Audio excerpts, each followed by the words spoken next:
वडिलांचा राग लेकीवर काढत त्या नराधमानं 3 वर्षांच्या लेकीला भोगलं आणि दगडानं ठेचून तिची हत्या केली।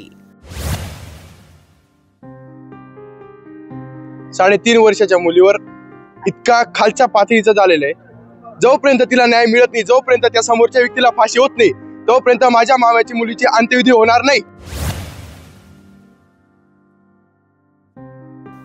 ज्या लेकीला साधा स्पर्श काय असतो हेही माहीत नाही, जी आता कुठं स्वतःचा तोल सावरायला शिकली होती, त्याच लेकीला या नराधमानं आपल्या वासनेचा शिकार बनवलंय।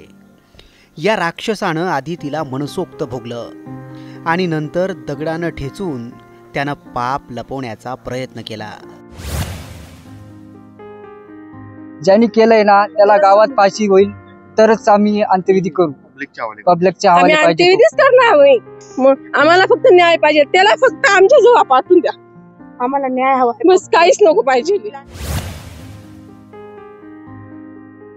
पण या नराधमानं हे सगळं बदला घ्यायच्या हेतून केलं होतं, अशी धक्कादायक बाब आता समोर येते। विजय खैरनार नावाच्या याच नराधमानं तो राग या लेकीवर काढला। नेमका हा राक्षस आहे तरी कोण? याचा चिमुरडीच्या वडिलांसोबत काय वाद झाला होता, याचाच सविस्तर आढावा या व्हिडिओतून घेणार आहोत।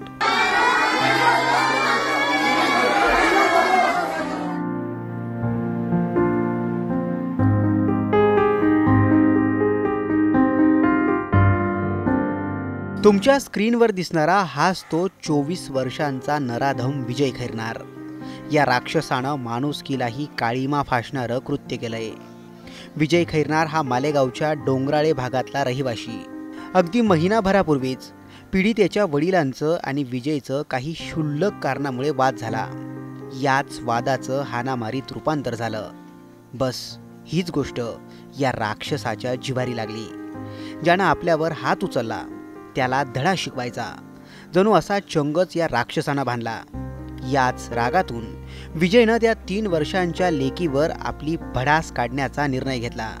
यासाठी त्यानं त्या चिमुरडीला अगोदर उचललं, तो तिला सुमसाण जागी घेऊन गेला आणि तिथंच या नराधमानं डाव साधला। 3 वर्षांच्या लेकीला या राक्षसानं भोगलं आणि नंतर दगडानं ठेचून तिची हत्या केली।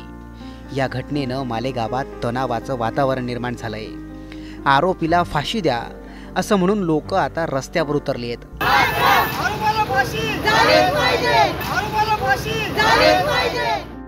मंत्री दादा भुसेंनी पीडित कुटुंबियांची भेट घेत त्यांना दिलासा दिलाय। आज त्या गावाचे सर्व ग्रामस्थ त्या बालिकेचं जे काही निर्घुण पद्धतीने खून करण्यात आला आणि म्हणून ही केस फास्ट ट्रॅक कोर्टात चालवून वरिष्ठ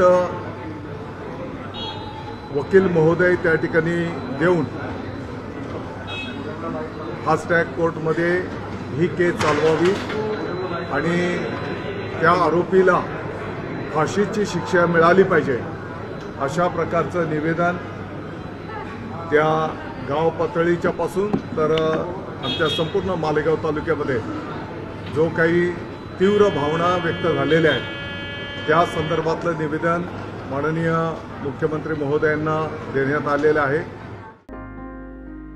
त्यासोबत हे प्रकरण लवकरात लवकर फास्ट ट्रॅक कोर्टात चालावं यासाठीही प्रयत्न करणार असल्याचं आश्वासन दिलंय। सध्या मालेगावात तणावाचं वातावरण निर्माण झालंय। आरोपी पोलिसांच्या ताब्यात आहे, पण त्याला आमच्या हवाली करा, नराधमाला फाशी द्या अशी मागणी लोकांकडून केली जाते। ती मागणी रास्तही आहे। वडिलांच्या भांडणाचा वाद या नराधमानं लेकीवर काढला, तिला कायमचं आयुष्यातून उठवलं। या नराधमाच्या कृत्यावर चित्रा वाघ देखील भावनिक झाल्या। त्यांनी पीडित कुटुंबियांची भेट घेत संतप्त प्रतिक्रिया दिली। आज खरं तर माझ्याकडे शब्द नाही आहेत की कुठल्या शब्दामध्ये सांत्वन करू। एक 3-3.5 वर्षाची निरागस मुलगी आणि तिच्यासोबत ज्या पद्धतीने राक्षसी प्रकार झालाय, आज मीच नाही राज्यातील प्रत्येक आईचं काळीज त्या ठिकाणी रडत असेल की एवढ्या लहानशा मुलीसोबत अत्याचार करून ज्या राक्षसीय पद्धतीने तिची हत्या करण्यात आली। खरं तर आज एक आई म्हणून, या राज्याची एक महिला म्हणून, मुलगी म्हणून, कायद्यामध्ये जर तरतूद असती त्या हरामखोर सैतानाला चौकात आणून उभा चिरला असता. आज इथे जर तुम्ही बघितलं तर प्रचंड जनप्रक्षोभ आहे. मुलीची आई, मुलीची आजी, मुलीच्या आत्या, सगळं घर, त्यांचं अख्खं गाव या ठिकाणी जमा झालेलं आहे आणि एकच न्याय मागतोय, ते म्हणजे या हरामखोराला फाशी व्हायला हवी. घटना घडल्या दिवसापासनं राज्याचे सन्माननीय मुख्यमंत्री देवाभाऊ या घटनेवरती लक्ष ठेवून होते. त्यांनी एसपींसोबत संपर्क करून एकही पुरावा, छोट्यातला छोटा पुरावा हा सुटता कामा नये आणि या सैतानाला फाशीची शिक्षा व्हावी यासाठी सगळेजण प्रयत्न करत आहेत. ही जी राज्यामध्ये ही जी विकृती आहे, हे लांडगे जे आपल्याला दिसत आहेत, यांना ठेचून काढणं हीच काळाची गरज आहे. आणि त्यासाठी कायदा आहे का? 100% आहे. पोलीस आहेत का? 100% आहेत. अर्ध्या तासामध्ये, ज्या वेळेला मिसिंगची कंप्लेंट गेली, अर्ध्या तासामध्ये पोलिसांनी त्याला शोधून काढला. त्याच्यावर कारवाई होणारच आहे, कठोरात कठोर कारवाई, ती म्हणजे फाशी, मरेपर्यंत फाशी. परंतु या अशा घटना होऊ नये म्हणून आपल्याला पण जागरूक राहणं गरजेचं आहे. मला आठवतंय, एक 20-25 दिवसांपूर्वीच मी साताऱ्यामध्ये गेली होती. त्याही ठिकाणी दुपारच्या वेळेला सामसूम असताना, सगळे शेतात कामाला गेलेले असताना, ही जी लहान लहान लेकरं आहेत त्यांच्यासोबत असे राक्षसी प्रकार व्हायच्या घटना वाढतायत.